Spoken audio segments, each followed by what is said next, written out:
Assalomu alaykum. Xabar 24 kanali o'z ishini boshladi. Kanalimizda birinchi bo'lsangiz, podpisatsiya va qo'ng'iroqchani bosib qo'yishni unutmang. Bugun dasturimizda GM kompaniyasi Spark ishlab chiqarishni to'xtatadi. Ichki ishlar organlari xodimlari fuqarolarga kuch ishlatgani aytilgan xabarlarga izoh berildi.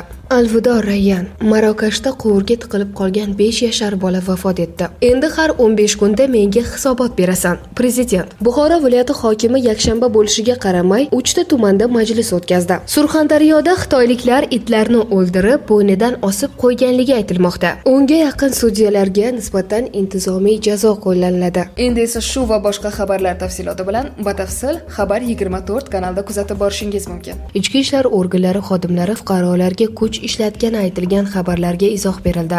Ijtimoiy tarmoqlarda Toshkent shahri Qo'yliq hududida ichki ishlar organlari xodimlari xizmat vakolatlarini suiiste'mol qilib, fuqarolarga nisbatan jismoniy kuch ishlatayotgani aks etgan video lavha tarqaldi. Holat yuzasidan shahar ichki ishlar bosh boshqarmasi izoh berdi. Qayd etilishicha, xabar haqiqatdan yiroq. 2021-yil 31-dekabr kuni huquqbuzarliklarni barvaqt oldini olish, poytaxt aholisi va mehmonlarning xavfsizligini ta'minlash maqsadida Toshkent shahar ichki ishlar bo'limi boshlig'i patrul post xizmati xodimlari Toshkentda xavfsiz poytaxt konsepsiyasi doirasida profilaktik tadbirlar o'tkazgan. Xodimlar aholiga nisbatan kuch ishlatmagan, hech kimga badan shikastlari yetmagan. Fuqarolardan ma'lumotlarni rasmiy manbalardan olishlarini iltimos qilamiz, deyiladi xabarda. Shuningdek, ichki ishlar bo'limi boshlig'i noto'g'ri xabarlarni tarqatish javobgarlikka sabab bo'lishi mumkinligini ham eslatib o'tgan. Ta'kidlanishicha, mazkur holat bo'yicha Toshkent shahar ichki ishlar bo'limi boshlig'i xodimlar tomonidan qo'shimcha tekshiruv o'tkazilmoqda. Alvido Rayyan. Marokashda quvurga tiqilib qolgan 5 yashar bola vafot etdi. Shimoliy Afrika hududida joylashgan Marokashda 30 metr chuqurlikdagi quvurga tiqilib qolgan 5 yoshli Rayyan ismli bolakay vafot etdi. Bu haqda Marokash qiroli Muhammad VI idorasi ma'lum qildi. Qirol Muhammad VI quduqqa tushib ketgan marhum bola Rayyanning ota-onasiga qo'ng'iroq qilib, ularga hamdardlik bildirdi. Qayd etilishicha, qutqaruvchilar bolakayni 5 kun deganda quvurdan olib chiqishga muvaffaq bo'lgan. Uni darhol tez yordam mashinasi olib ketgan. Operatsiya joyida tez yordam mashinasi va tibbiy vertolyot navbatchilik qilgan. Qutqaruvchilar bir necha soat oldin quvurga kislorod niqobi, oziq-ovqat va suv tushirishgan, ammo Rayyan ulardan foydalana olgani yoki yo'qligi aniq emas. Shanba kuni mahalliy televideniye qutqaruvchilar qazigan tunneldan sariq ko'rpaga o'ralgan bolani olib ketayotgani tasvirini namoyish etishgan.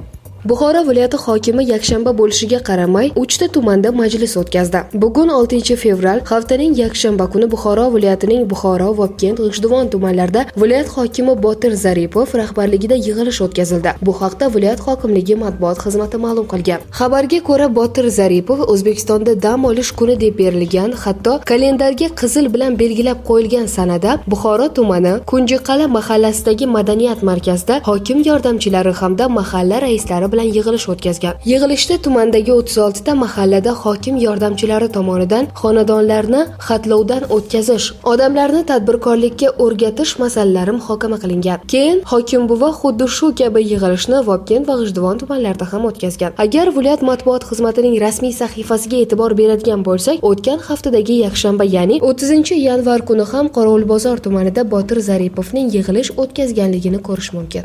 Unga yaqin sudyalarga nisbatan intizomiy jazo qo'llaniladi.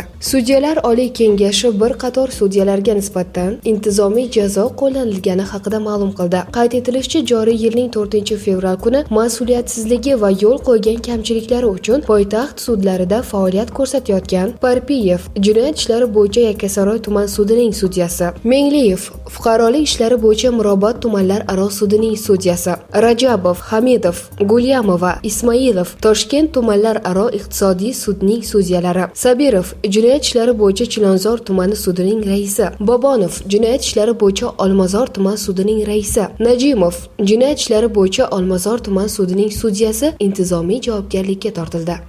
Endi har 15 kunda menga hisobot berasan. Prezident Shavkat Mirziyoyev Ekologiya va atrof muhitni muhofaza qilish qo'mitasi faoliyatini tanqid qildi. Bunaqa o'yinlar ketmaydi. Endi o'zing va muovinlaring har 15 kunda menga hisobot berasan. Bu aravani tortish kerak, dedi Mirziyoyev. Men o'z qo'lim bilan tizim qilib berdim. Endi hammangga muovin berdim, odam berdim, tashkilot berdim, pul berdim, jamg'arma qilib berdim, rayonga tushirib berdim. Yana nima kerak sana hammangga? Galstuk kiyib yurishganman san hammani. Yana bitta byurokrat paydo bo'ldimi san bosh. Bundaqa o'yinlar ketmaydi. Endi har 15 kunda menga hisobot berasan o'zing va maonlaring. Bu aravani tortish kerak. Bu sani aravang. Surxondaryoda xitoyliklar itlarni o'ldirib, bo'ynidan osib qo'yganligi aytilmoqda. Ijtimoiy tarmoqlarda tarqalgan xabarlarga ko'ra, itlarning vahshiylarcha o'ldirilishi bo'yicha holat kuzatilgan. Ma'lum bo'lishicha, Surxondaryo viloyatidagi Sharg'un shaxta deb ataladigan hududda xitoyliklar itlarga nisbatan shafqatsizlik qilmoqda. Ular itlarni o'ldirib, bo'ynidan osib qo'ygan. Bu borada ekologiyaga oid xabarlar beradigan Telegram kanallardan biri shunday yozdi: Itni o'ldirib, ilib qo'yishdan maqsad nima? Afsuski, o'ylarimiz xitoyliklarning itni iste'mol qilishi borasidagi gumonlarga yetaklamoqda. Chet elda hayvonlarni o'ldirganlarga 10 yil qamoq jazosi beriladi. O'zbekistonda-chi? Nega hayvonlarga shafqatsizlik qilganlar bemalol yurishi kerak? Xitoyliklar chet ellikman deb yurtimizda istagan ishni qilishi mumkinmi? Haqiqatdan ham vaziyat shu holatga kelguncha mutasaddilar qarab turibdimi? Ko'rinib turibdiki, bu itning o'ligi osilgan joyda odamlar yashaydi. Demak, qilgan gumonlarimiz haqiqatga yaqin. Biz holat bo'yicha rasmiy izoh kutamiz. Bu holatlarni jimgina bosti bo'lishidan norozimiz deya o'z fikrlarini yakunlagan post muallifi. Eslatib o'tamiz, sal avvalroq ijtimoiy tarmoqlarda xitoylik fuqarolar tomonidan Qashqadaryo viloyati Kitob tumanida eshak so'yilgani haqida xabarlar tarqalganda. Mazkur holat bo'yicha Kitob tumani hokimligi axborot xizmati munosabat bildirganda.